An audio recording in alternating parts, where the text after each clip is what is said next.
Right, Money Miners, we're in for another punchy one today, boys. Evolution, what a shocker of a day on that share price. It's a stinker. $1.3 billion in market value just gone. Just like that. Gone. Tell you what, if Red Lake had copper, it'd be fine. It would be. Sustain and be below $3,000 an ounce. Anyway, WA1 raising $30. Pantoro cranking up development. But there's more to it. What more is there to it? The Wildcats quarterly. Wait, you said the name wrong. Oh, I think with lithium dying in the arse a bit, I don't know. Just Wildcat. I feel like, Wildcat. not appropriate. Wildcat. And bit of breaking news on Lynas. A few questions Rick Ardinio's got. JD's got. JD, both. Both of us have got. Both. Money of mine have. Could be a scoop. Could be a scoop. Righto, boys. I've got some info from the University of Ben Swan. What have you got for us, mate? I tell you what, if anyone wants an interesting bloody read just before bed, the Australian Government Treasury, brilliant organisation, released a policy impact analysis for the upcoming climate risk regulation. JD, you'll read that for sure. Now, get this.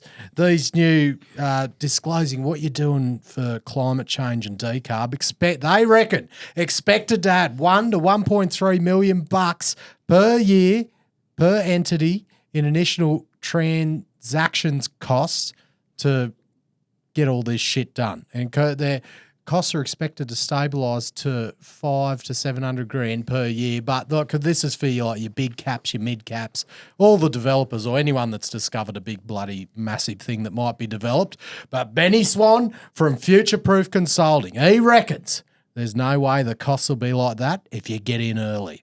I think it's still 2 or 3 years away. But if you get Benny Swan in now, because once it all reaches the deadline, Benny Swan will be taken up by someone else and you'll be at last minute and it'll cost you shitloads because there mightn't be anyone available. Get in early, get it done now. That's it. Get on the front foot, give Future Proof a call, hey? Good on you, Mate, Benny. very pertinent. Yesterday we talked about, I think it was 3 instances where there was some governance. Governance was a big topic in the ESG world. So that's the G. Benny Swan, he will put you in place so we never talk about you for governance issues. He's straightening companies out day by day. Just what he does. Right, next, speaking of other bloody brilliant companies, this company, it's not what they do, it's what don't they bloody do. KCA Site Services, the machinery hire, mate. Normex, Charmex updated the website here. Check this out, mate. They've got ITs. They've got more bloody ITs coming soon. They've got every bloody type of surface truck, service, water, vacuum tipper, prime mover trucks. Holy snap and duck shit, there's even more.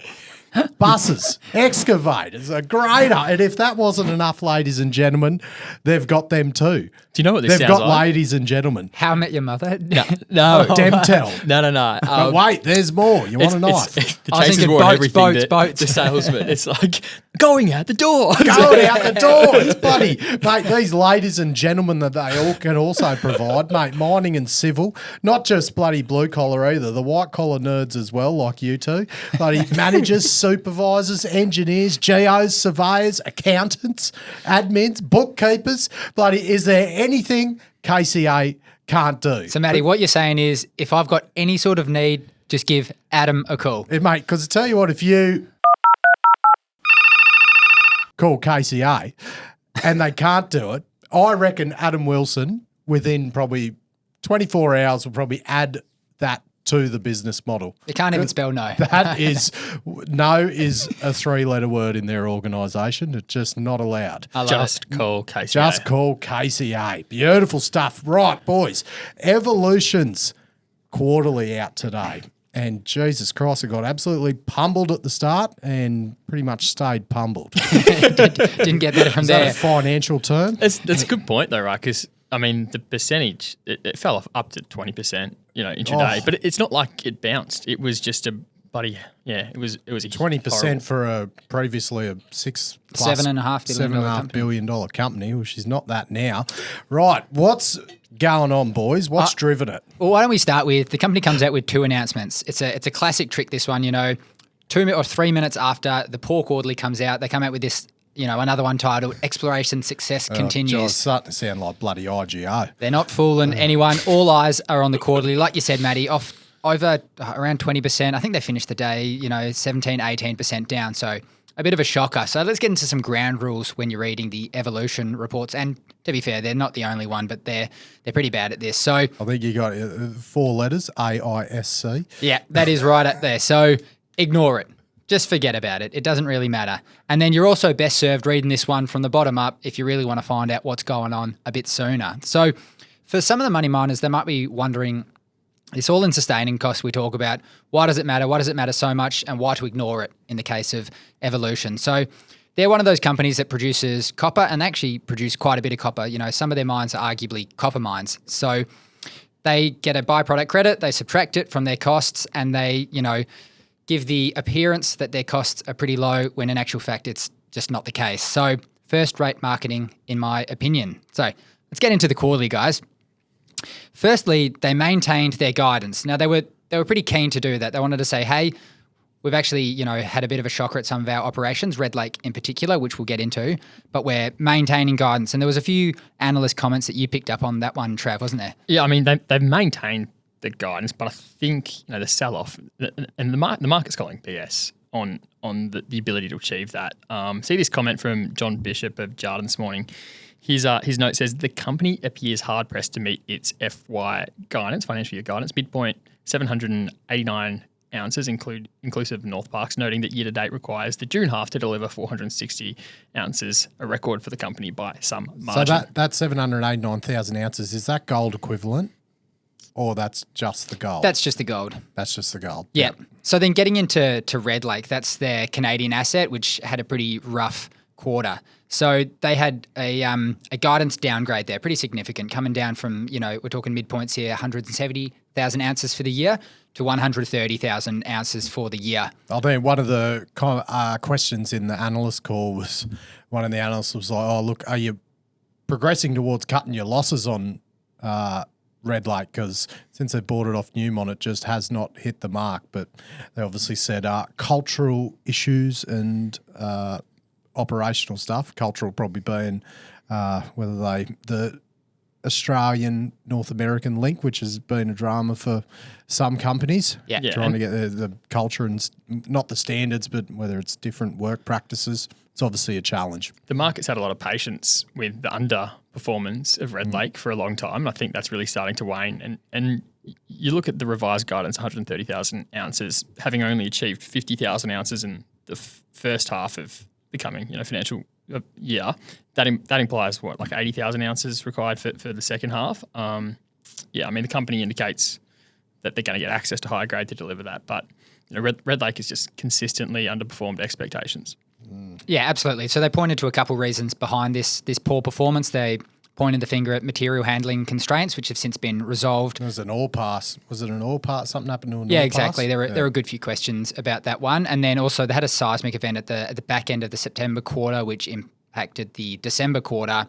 And that, they said, reduced production by 13,000 ounces, which, they should have moved on from. So looking at the company as a whole now, production overall came in 13% below consensus, and this sort of flows on to costs being almost 20% above consensus. So to hit the new guidance, they will not only have to see Red Lake hum and, hit that 80,000 ounces in the second half of the year, but they're also going to need from all their other operations, a bit better than those midpoint guidance that they'd given 6 months or so ago. So things will have to go pretty well. And levered to the tits as well with I think we spoke about that in the North Parks acquisition. Like the debt leverage for them is very, very high. Yeah, I mean, when costs go out, that's put a lot of risk on them, doesn't it? Absolutely. Let's get into the financials a bit more then. So, I mean, you posed the question, JD, is it an over or under reaction? And you sort of told me cash flow matters. And I think the market's starting to wake up to this, this very simple fact. Cash flow, of course, should be the most important thing that matters. Historically, Evolution has traded at a massive premium to its peers. I'll try show this with some historical trading multiples.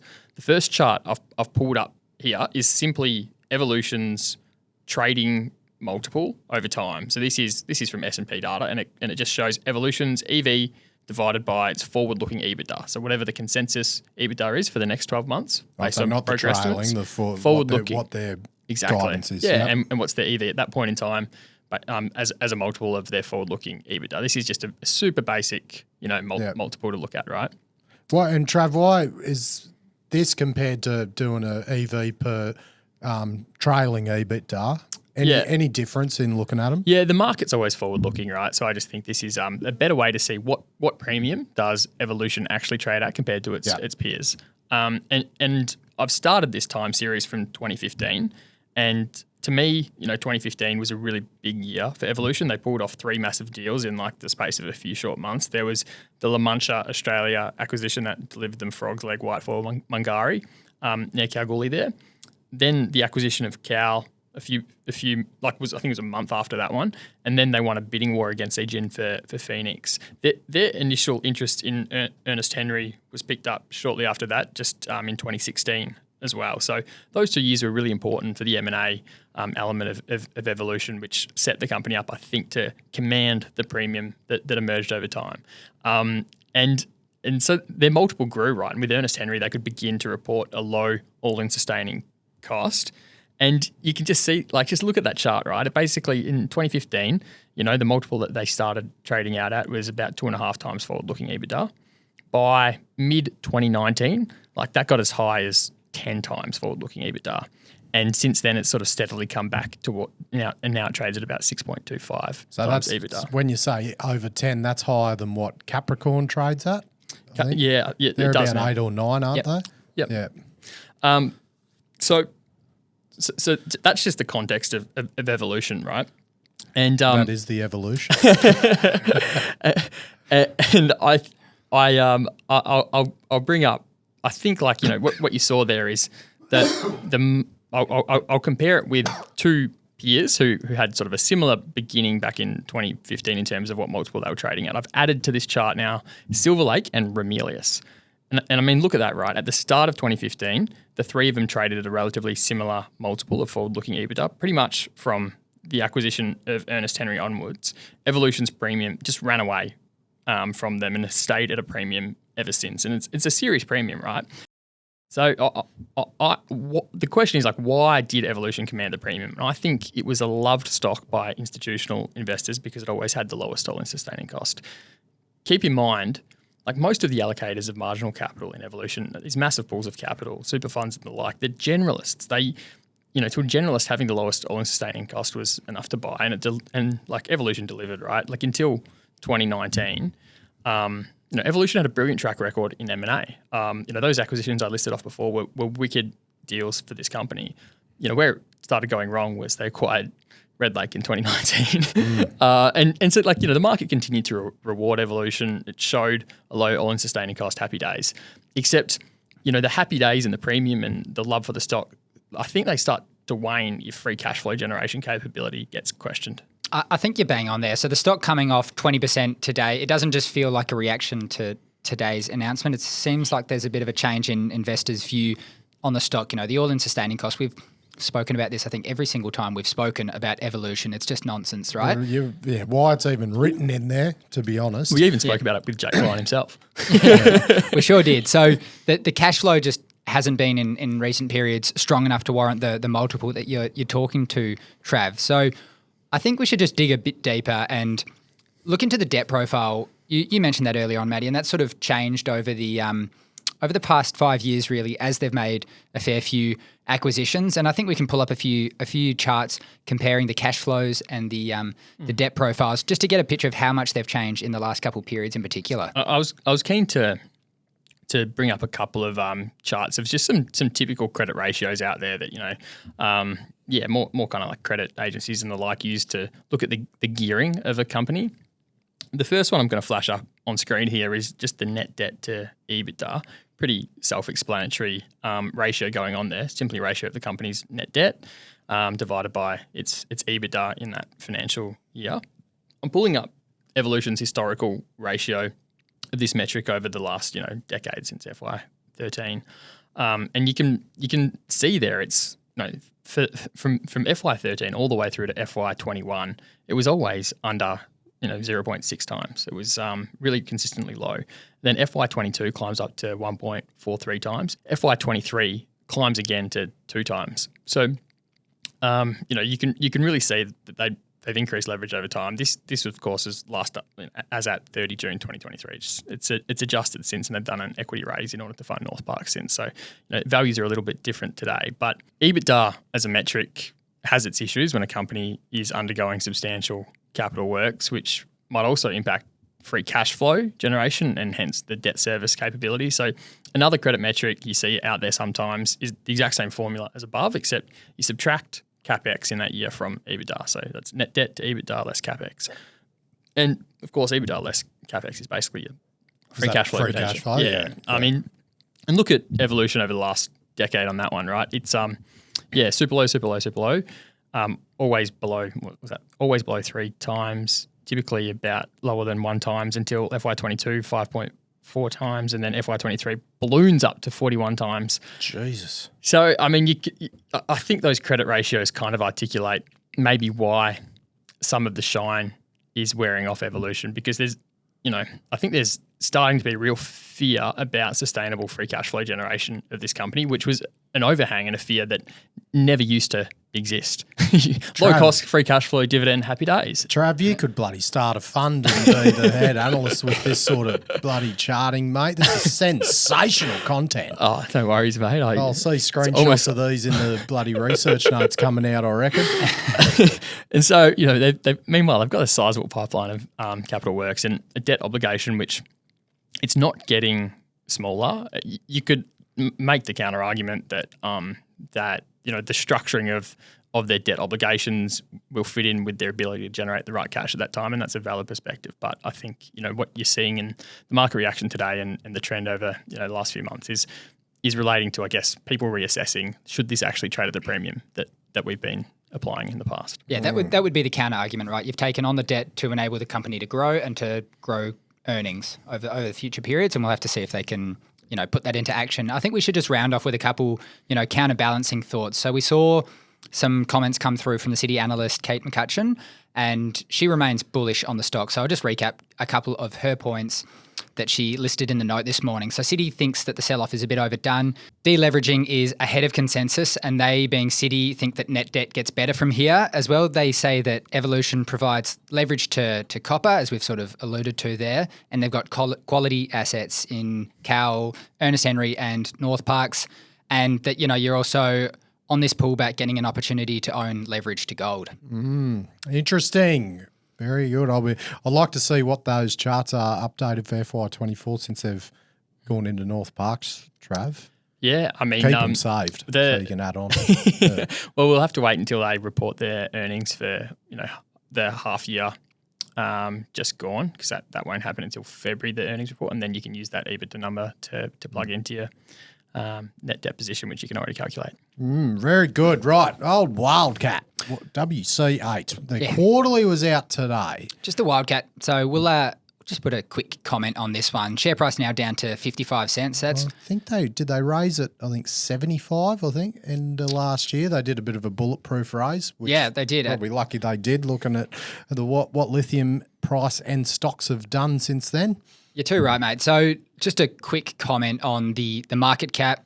There are so many options. There's tens of millions of options out there that are in the money. So the market cap isn't exactly what it seems. You got to really take into account the diluted market cap if you're going to look into that. So I think was it about probably 60 million zero exercise price options or something sitting there. Not to mention a whole bunch at 5, 7.5, 10 cents. Yeah. So plenty there. So like you said though, Matty, they really capitalised, and from the company's point of view, it was a great capital raise that they did. They got the cash in the door. They closed this quarter with $94 million in the bank. So spent $8 million on exploration, another couple million on admin and corporate costs. So at that rate, they're going to be sorted for a long time. So just wanted to sort of reiterate that drilling coming, that's recommenced and everything, but the company is actually in a relatively strong position given they did in hindsight quite a smart capital raise. And I think just be looking at the option conversions coming out, because the non-executive director, Alex Hewlett, left the board on our little break. He's got 30 million zero exercise price options, which he wouldn't have to notify now to sell. You wouldn't be, but you will see the conversion. You'd see the conversion, You'll see the conversion of the options come out. So keep a watch out for them. Absolutely. Should we talk about Lynas now, guys? Lynas, bit of a scoop here, boys. Yeah. What's going on? So no news today. Paint a picture for me. All right. So what we really want to know is what is happening at the Kalgoorlie processing facility. So let's go through a couple questions and a couple facts just to sort of get the lay of the land here. A big question relates to, has something changed in relation to the company's strategy that hasn't yet been told to the market in relation to that facility? Absolutely. So let's start with Malaysia. That's been the focus for quite a few years now for Lynas. So the Malaysian facility has been on shutdown.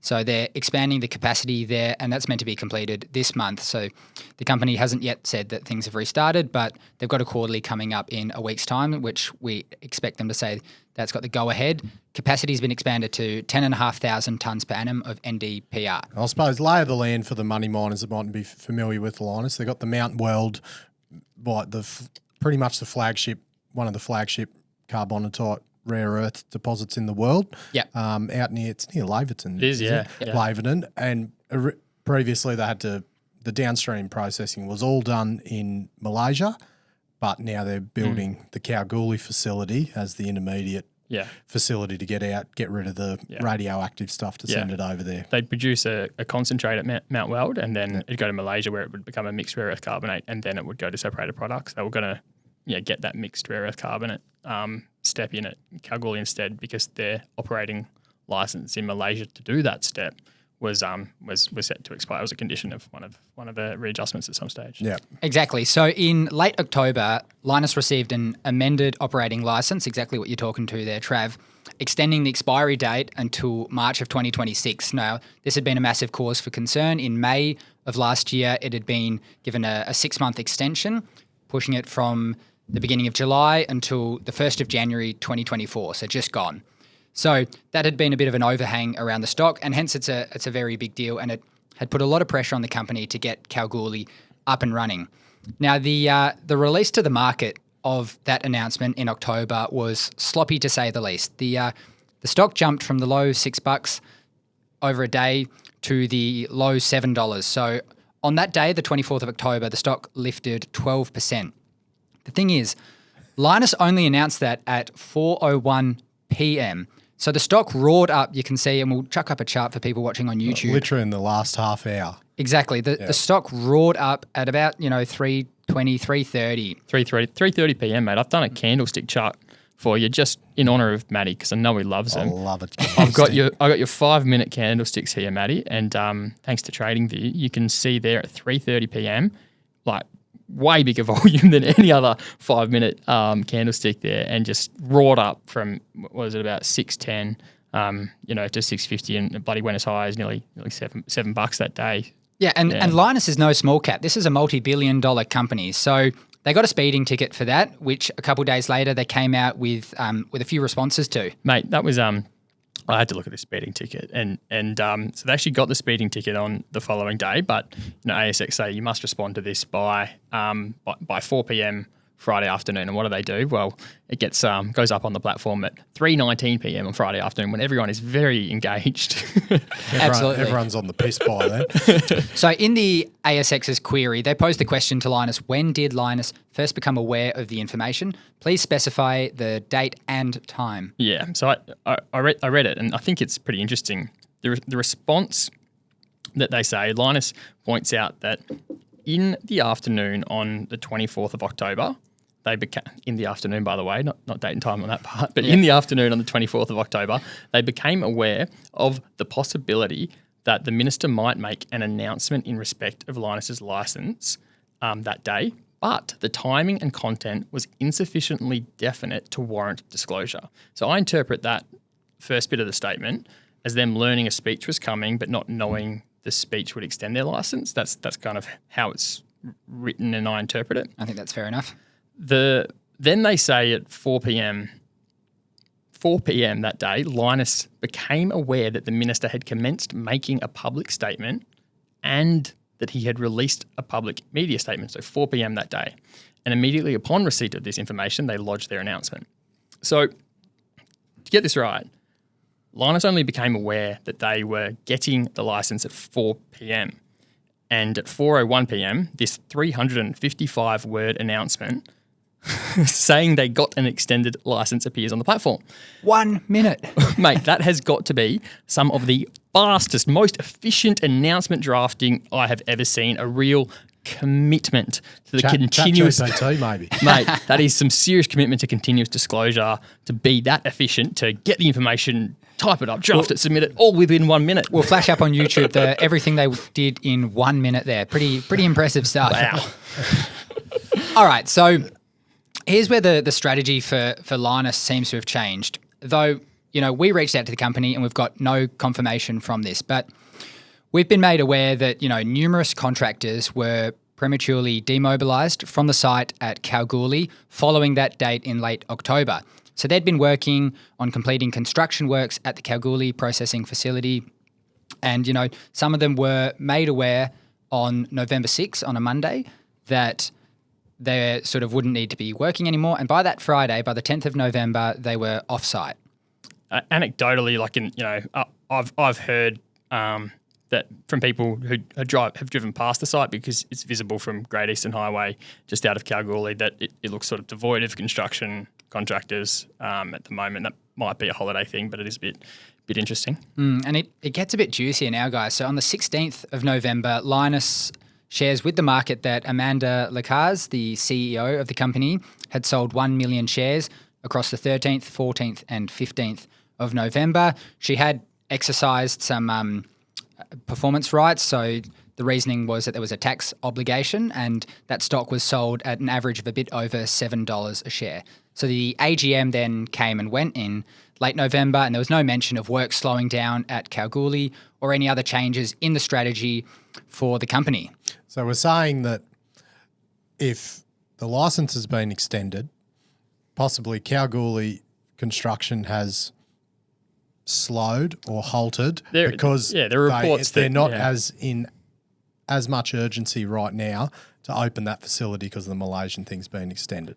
You're exactly right. And the real question is, why wouldn't they tell the market that? This is, the beginning of November we're talking about. So the latest announcement that the company gave regarding Kalgoorlie was on the 7th of December. And what they just said there was that the kiln heating and other commissioning activities that they had to do were complete. The first feed of material from Mount Weld had been introduced into the facility. And just a quote from the company here, that this milestone marks the transition from the commissioning phase to the first production and ramp up of the facility. So no indication that there's any change in strategy from the company. Yeah, I think that's the question is, has there been a change in strategy? Why have contractors reportedly been demobilised, if that's true or not? And that question sort of hasn't been answered by the company in our request for information today. Yeah, absolutely. And, if that was the case, was it appropriate for the CEO to be selling stock at that point in time? So like we said, we reached out to the company. They haven't come back to us, but we'll be keen to hear at the quarterly call next week if there's any word on this. Because it's pretty simple, because from what I've heard, to operate the Kalgoorlie facility, in contrast to using the Malaysian facility, I think it's about been told it's 30% higher operating costs. Look, and if the Malaysian license has been extended, that's great. Gives them a bit of breathing room, probably less cost for a bit longer, but it needs to be disclosed. Yeah, exactly. Simple It makes as commercial sense. That's the interesting thing, right? Like, if there is a change in strategy, which we've got no confirmation if there is, but if there is a change in strategy, the market would understand a commercial decision in that respect. But Well, it's a smart decision. But why has the market not been informed? Yes. But Alrighty. as I said, look forward to see if that is the case or not, but we did contact them and didn't get a reply. It's going to be a good quarterly season, I reckon, guys. Oh, is there a quarterly season that is never good, JD? It's bloody brewing everywhere. WA1, raising money. Ding, ding, ding. We're all shareholders in it. Look, the Luni niobium project in West Arunta. Bloody talk about Beautiful part of the world. Great holiday destination. Probably in why talk about something in West Arunta? I guess the grades that have come out of this and the share price activity is because it's shaping up to be possibly the second highest grade niobium deposit in the world behind CBMM's Araxa. I think you pronounce it Erasure. erasure. Erasure, yeah, Hoffy told me that actually. God. And that mine pretty much controls global supply of niobium. So hence why WA1's getting had a lot of interest in with what they've been getting. So look, $30 they're raising at a $10 raise price. But hey, let's not talk too much about the raise. The interesting stuff, boys, since I got my little day trade scan subscription, the broker data. Because on our little holiday break, there was a couple of big days for WA1 on no news. One was after the day after one of their announcements, but pretty decent lifts. There were 21st of December up 24%, 4th of Jan up 21%. They got up to $14.80. So they're raising at $10 today. But who's making money, who's losing money, we ask. Yeah, Ask the bloody broker data. I'm fascinated, mate. Have a look at this one on the 21st of December. So you'll see a Commonwealth line here. Commonwealth we consume as Comsec. That's a lot of retail in that one. Yep. And you'll see all the other brokers here. So on that one, JP Morgan and Citi bought the most. The net bought the most, and Commonwealth 2.3 mil out the door. Euros Hartley's 0 buys and 1.45 out the door. So obviously a client there taking took a bit of profits there. Could be multiple, both Euros, Hartleys, and Commonwealth. They could be explained by retail sellers. Yeah, and then JP Morgan and Citigroup. That'd be some institutional buying. Yeah, I suppose. But you'd think if a retail person is with Euros Hartleys, it's probably someone with a bit of dosh. Yeah, usually that are actually using a broker. Yep. So then if you go to the next one where the big lift where they went up to $14.80, Euros Hartleys again, 1.1 out the door. So whether there's someone I think Euros did the IPO. Could be wrong. Oh, did they? So it makes sense if they're clients. They've still got a bit.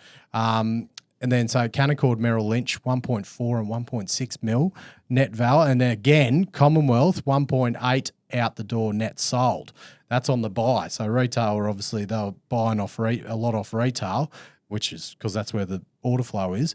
But then the day after, have a look, it switches around. The day after where it dropped right back down. Commonwealth, 1.8 million net buy.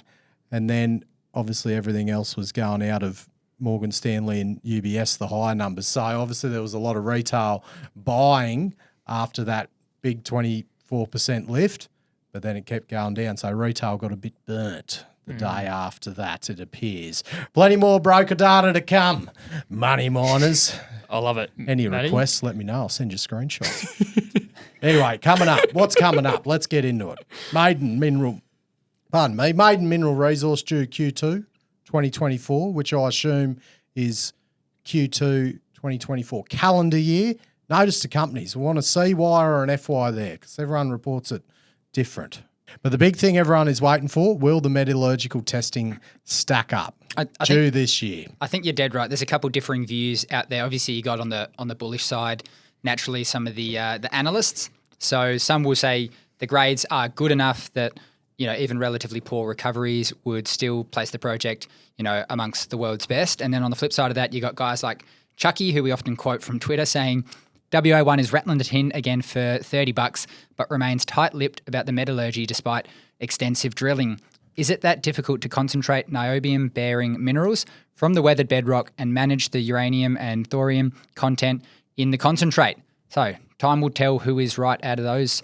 Right, let's get back underground. God, that's the thing. God, if uranium and rare earths and things go off their head, I need gold and I need a bit of hard rock underground stuff happening. This one has you written all over, Maddie. A company going underground in-situ sooner. They go underground sooner. Bloody clay rare earth digging up. It's not in me wheelhouse. But anyway, Pantoro is announced today. They're bringing forward the underground development of Scotia to June 2024 quarter. So they've pulled that forward by 4 months. So their all-in sustaining cost projected to be less than $1,850 per ounce for FY 25 and 26. Don't they bloody need that? And we're going to tell you why. That mightn't even be enough, actually. They're going to have lower costs because they're going to be reducing the open pit cutbacks. So they're obviously not taking the pit as low. They're going to get underground sooner, so going to save a bit of growth capital on the bloody stripping out the pit to keep going. So now have a look at the map here, the cross section I put up here, there's 2 ore bodies there. So they're bringing forward the underground means they can get to that north ore body a bit quicker. So that's the one on the right. Two mining fronts is always better than one. This is in addition to the OK underground that they're already running. This was, as you said, told me, Trav, this Scotia was supposed to be like sort of the bulk feed, and then you had the higher grade OK underground. Yeah. So because it's quicker, it's once you get, especially once the pit starts getting down deeper, it's a lot quicker to go vertically by underground decline than having to do cutbacks and everything like that. So, and I saw you pulling the curtain behind the balance sheet there as well. So timeline, this will prove pertinent later on. So they're going to start excavating the portal for this April 2024. And then first stopes are going to come out Q3 calendar year 2024. CY, good work, Smerlick. Love that. Got the CY in there. So first stopes Q3, this end of the three-quarters of the way through this year. So keep that in mind. So an $8 million pre-production capex for this underground. So look, $8 million, but they would, I anticipate, saving a bit of money on not having to do the cutbacks in the pit as much. So and then some working capital in there. They say maximum exposure before positive cash flow 12.5. So that's the ops before it becomes Yeah. Now you look, they put out their pre-quarterly production update. I think it was the 8th of January. So you look, balance sheet substantially strengthened through the sale of lithium rights. 49.7 million cash and gold at the end of the quarter. So that, I'm like, shit, that doesn't look too bad, actually. They neglect to mention the debt that they have, which at the end of the last quarterly was US $40.6 million in debt. I think that's about 61 on today's exchange rate. Remember, they also raised $30 in August last year. Yep. So about 9.7 of that went out the door for merger costs with Tulla. And the headline, we've talked about this, the headline for the sale to MinRes was $60 million, yada, yada. I think it was up to, but it's 60. You see 60, but then you go in, it's only $30 million in upfront cash consideration. So the remainder of the payment needs a FID to be completed. So anyway, so it was 30 million. So Pantoro last quarter, because everyone's like, Pantoro cash, what's their quarterly going to look like? Yeah. Let's have a lay of the land as we see it now. Closed last quarter with 35 million in cash and gold. They've got that, $61.8 million debt facility. So 35 million cash. That's Aussie in Aussie dollars. Aussie. Yeah. Plus the 30 million they got from MinRes, that's 65. Yeah. They've ended the quarter with 49.7. So you can say they've lost another 15 million this quarter operationally. So there would have been some costs associated with the sale to MinRes, but they're still losing money operationally. I wonder if any of that's CapEx. I'm sure they'll capitalise some of that and argue that operational cash flow was positive. I suppose when you look at CapEx, what is that site costing? Yes. Yeah. That's the right number to look at. 100% right. Yeah. And the debt repayments for this, who's the financer, Trav? What are they their debt's with Nabari. Nabari, that's it. Yeah. So those debt repayments, they commence in June 2024. They've just been on interest only for the first 12 months. And for that debt, it's equal payments for 3 years.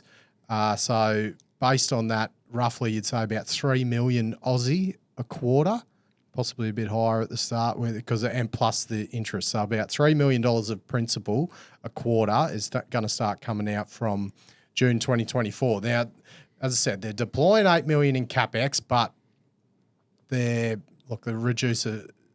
lose a bit for the cutback. Not doing the cutbacks means it won't be, it'll offset it a bit. But considering they lost 15 mil operationally last quarter, the questions are, will 49.7 million cash right now, will that hold on to the point where Norseman can actually get into a profitable situation? And the debt, and when these debt repayments kick in, that's going to be that extra bit of balance sheet pressure. But I guess Rick Ardinio, if we don't want to see another raise, because that's not a good thing after how much they have had to raise.